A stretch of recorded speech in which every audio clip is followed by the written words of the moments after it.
ইন্ডিয়াকে যে পিছু হটতে হলো, হাসিনাকে ওখান থেকে বার করে নিয়ে আসতে হলো, তাতে আরেকটা জিনিস ক্লিয়ার হয় যে আমাদের Bangladesh policy in a shambles. Bangladesh পলিসিটা খুবই একমুখ পলিসি ছিল। যেই স্টেটমেন্টটা করা হয়েছে পার্লামেন্টে সেটা খুবই matter of fact statement from the Indian perspective. সেখানে এও বলা হয়েছে যে মাইন্ডলেস হত্যা হয়েছে, কিন্তু এই মাইন্ডলেস হত্যার পেছনে কারা দায়ী ছিল? ওই সরকার কামড়ে পড়েছিল শেষ অবধি যেই সরকার, তারাই দায়ী। ল্যাজ গুটিয়ে নিজেদের প্রাণ বাঁচিয়ে পালাতে চাইছে। এটাই এটা খুবই স্বাভাবিক হয়তো টেন্ডেন্সি। এরমই হয় যারা রিপ্রেসিভ মেজার্স নেয় নিজেদের মানুষদের বিরুদ্ধে, এই গুম খুন হত্যা আর নানান ধরনের হিউম্যান রাইটস ভায়োলেশন, এই যে very high levels of corruption, আর ধরেন এই যে destruction of democratic and state institutions, পরিণতিটা কিন্তু এরমই হয়। প্রথমে বলি যে এই যে ভারতীয় এজেন্টস বলেন বা র এজেন্টস বলেন বা স্পেশাল ফোর্সেস বলেন, এই যে রিপোর্টগুলো অনেকদিন ধরে আসছে, এগুলোর মধ্যে কোনো গ্রেইন অফ ট্রুথ নেই। এই ধরনের রিস্ক নিয়ে লোকজনকে ঢুকিয়ে এই একটা ভায়োলেন্ট সিচুয়েশনে এই ধরনের হয়তো বোকামির কাজ ভারত সরকার বা ভারতীয় কোনো সংস্থা এটা করবে না। আমি এটা নিয়ে অনেক চেষ্টা করেছি খতিয়ে দেখার। আমি এই ধরনের কোনো ইনপুটস বা ইনফরমেশন পাইনি। তো সেটা একটা। অন্য দিক দিয়ে বলতে পারি যে হ্যাঁ, একটা কথা যে এই যে কিছুদিন আগেই যখন ভায়োলেন্সটা শুরু হলো, তখন ভারতীয় মিনিস্ট্রি অফ এক্সটার্নাল অ্যাফেয়ার্স এর যে জয়েন্ট সেক্রেটারি এক্সটার্নাল পাবলিসিটি, উনি সাংবাদিকদের প্রশ্নের উত্তরে বলেছিলেন যে এইগুলো হচ্ছে বাংলাদেশের ইন্টারনাল ম্যাটার্স, এগুলোতে ইন্ডিয়া ইন্টারফিয়ার করে না। তো এখন তো বাংলাদেশের মানে এক্স প্রধানমন্ত্রী, তাকে বলতে হবে, যে পালিয়ে এসছে, সে তো ইন্ডিয়ার সয়েলে মাটিতে আছেন, অবস্থান করছেন এখন দিল্লির কাছাকাছি কোথাও একটা জায়গায়। তো এটা কি তাহলে ইন্টারনাল অ্যাফেয়ার্স এ ইন্টারফেয়ার করার মতন হলো না একটা জিনিস? তো এই যে এই জিনিসটা এক্সপোজ হয়ে গেল, এই যে ডাবল স্পিক, এটা তো এক্সপোজ হয়ে গেল। এটাও এক্সপোজ করলো যে ইন্ডিয়া কনস্ট্যান্টলি এই ব্যাপারটা নিয়ে, সে ইলেকশন হোক বা অন্যান্য নর্মাল সিচুয়েশনে হোক আগে, আর এখন এই এক্সট্রাঅর্ডিনারি সিচুয়েশনে ইন্ডিয়া ইন্টারফেয়ার হয়তো ওপেনলি করেনি, কিন্তু তলে তলে তো নিশ্চয়ই অ্যাডভাইস দিয়েছে, সাজেশন দিয়েছে। এগুলো তো আমরা বুঝতে পারি। এগুলো ওই মানুষকে বিভ্রান্তিমূলক যে কথাবার্তাগুলো বলে, সেতে আরো এম্বারাসমেন্ট হয়। আর এটাতে যা ঘটলো, ইন্ডিয়াকে যে পিছু হটতে হলো, হাসিনাকে ওখান থেকে বার করে নিয়ে আসতে হলো, তাতে আরেকটা জিনিস ক্লিয়ার হয় যে আমাদের Bangladesh policy in a shambles. Bangladesh পলিসিটা খুবই একমুখ পলিসি ছিল, যেটাতে আর কি শুধু আওয়ামী লীগ আর শুধু শেখ হাসিনাকেই সাপোর্ট করব। আর কোনো ওই যে একটা পুরনো কথা আছে না, putting all the eggs in one basket, এই পলিসিটা ফলো করতে গিয়েই কিন্তু ইন্ডিয়ার এত একটা ডিজাস্ট্রাস সেটব্যাক হয়েছে বাংলাদেশ পলিসি নিয়ে। এটাতে আমাদের এই জিনিসটা দেখতে হবে যে এই পলিসিটা এখন আমরা কিভাবে এই পলিসিটাকে এইখানেই ইতি করে আমাদের নতুন করে হয়তো ভাবতে হবে ভারতীয় সরকারকে, যে বাংলাদেশে যে নতুন সরকার, ইন্টারিম গভর্নমেন্ট আসছে, তাদের সঙ্গে কি ধরনের সম্পর্ক রাখবে। তবে এটাও আমাদের দেখতে হবে যে ইন্টারিম সরকার ভারতের সঙ্গে কি ধরনের সম্পর্ক রাখবে। আমার মনে হয় যে ইন্টারিম সরকারে যদি ম্যাচিওর লোকজন থাকে, আছেও, প্রফেসর মোহাম্মদ ইউনুসি খুবই এক্সপিরিয়েন্সড, খুবই ম্যাচিওর পাবলিক ফিগার। উনি আগেও ইন্ডিকেট করেছিলেন ভারতকে এই জিনিসটার মধ্যে ইনভলভ হতে, যাতে কি এই যে গণহত্যা হয়েছিল আর এখনো চলছে ফর ডিফারেন্ট রিজনস দো, তাহলে সেটাকে কিভাবে ভারত কন্ট্রিবিউট করতে পারে এই যে গণহত্যাগুলো হচ্ছে সেটাকে থামাবার জন্য। একটা পজিটিভ স্টেপ হবে to rebuild relationship with the people of Bangladesh. বাংলাদেশের মানুষের মধ্যে অ্যান্টি ইন্ডিয়া সেন্টিমেন্টস চরম হয়ে গিয়েছিল, তারই প্রতিফলন আমরা এখন দেখতে পাচ্ছি অনেকটাই। ইন্ডিয়ান কোনো প্রপার্টি বাংলাদেশে হয়তো এখন অব্দি অ্যাটাক হয়নি, আর আমি চাই যে বাংলাদেশের মানুষরা, বাংলাদেশের যারা ইন্টারিম গভর্নমেন্টে যেতে যাবে আর কি, যারা ইন্টারিম গভর্নমেন্টের মেম্বার্স হবে আর অ্যাডভাইজার্স হবে, তারা যখন ক্ষমতাসীন হবে তখন তারা যেন এই মেসেজটা বাংলাদেশিদের নিশ্চয়ই দেয় যে এই ধরনের mindless destruction of property and lives সেটা যেন আর না করে। তাতে তাতে কিন্তু মানে সেটা যদি ওরা না শুনে তাহলে ক্ষয়ক্ষতি আরো বেশি হবে, বাংলাদেশের ক্ষতি হবে।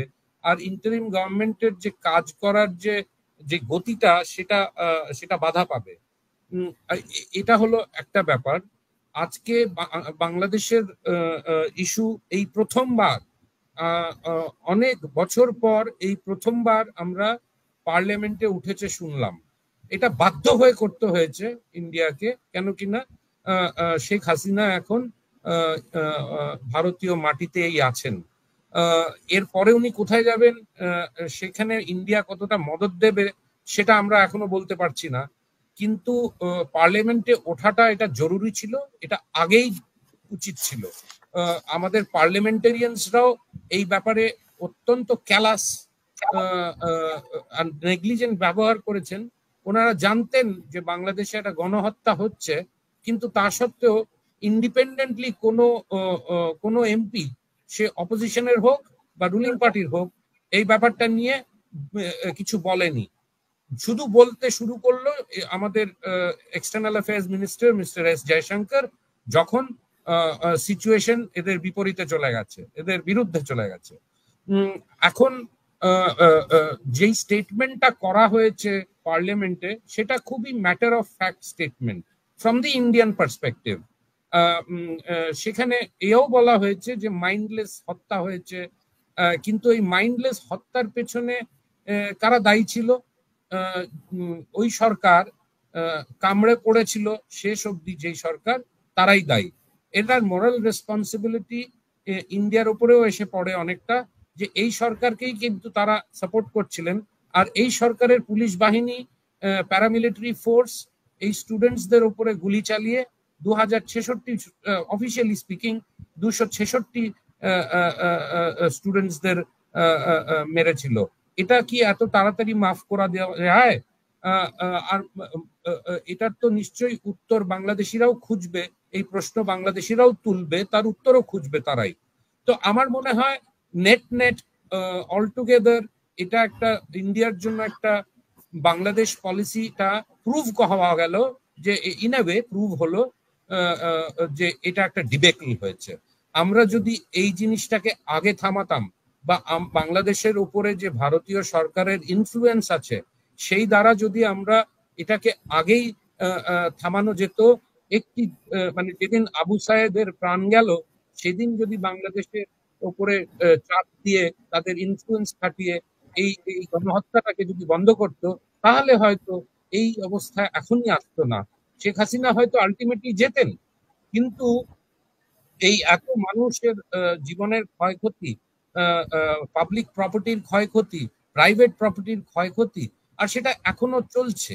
এই যে ব্লাড লেটিং একটা চলছে, একটা অরাজকতার সৃষ্টি হয়েছে, সেটা গতকাল ঢাকায় ছিল, গ্রামেগঞ্জেও ছিল। আজকে হয়তো ঢাকায় একটু কম, গ্রামেগঞ্জে কিন্তু সিজলেসলি চলছে। তো এটা আটকানো উচিত। সেটা এখন বাংলাদেশে যারা ইন্টারিম সরকারে আসবেন তারা যদি অ্যাপিল করে বাংলাদেশের মানুষদের, যে রাজনৈতিক দলগুলোকে, যে আপনারা এই এই গণহত্যা যেটা হচ্ছে এখনো সেটা যদি বন্ধ করে, তাহলেই বাংলাদেশের জন্য মানে মানে মঙ্গল আর কি। জি, আপনার কাছে আরো যেটা জানতে চাই যে ওনাকে যুক্তরাষ্ট্র ওনাকে না করেছে, ভারত ওনাকে এবং ওনাকে আশ্রয় দিলেও অনেকে যেতে দিচ্ছে না, সেটা খবর প্রবেশ করতে দিচ্ছে না ভারতে। এবং এই জিনিসটা বলবেন যে ভারত কি তাহলে মানে অন্যদেরকে আশ্রয় দেবে না নাকি, সে বিষয়টা, এবং ভারতের সাথে যে চুক্তিগুলো উনি করেছেন সেই চুক্তিগুলোর এই সদ্বুদ্ধিটা যদি মার্কিন যুক্তরাষ্ট্রের জানুয়ারি 7 তারিখের আগে আসতো, তাহলে হয়তো এই জিনিস আমরা এই দৃশ্য এই যে চলছে আর কি সেখানে এসে পৌঁছতাম না।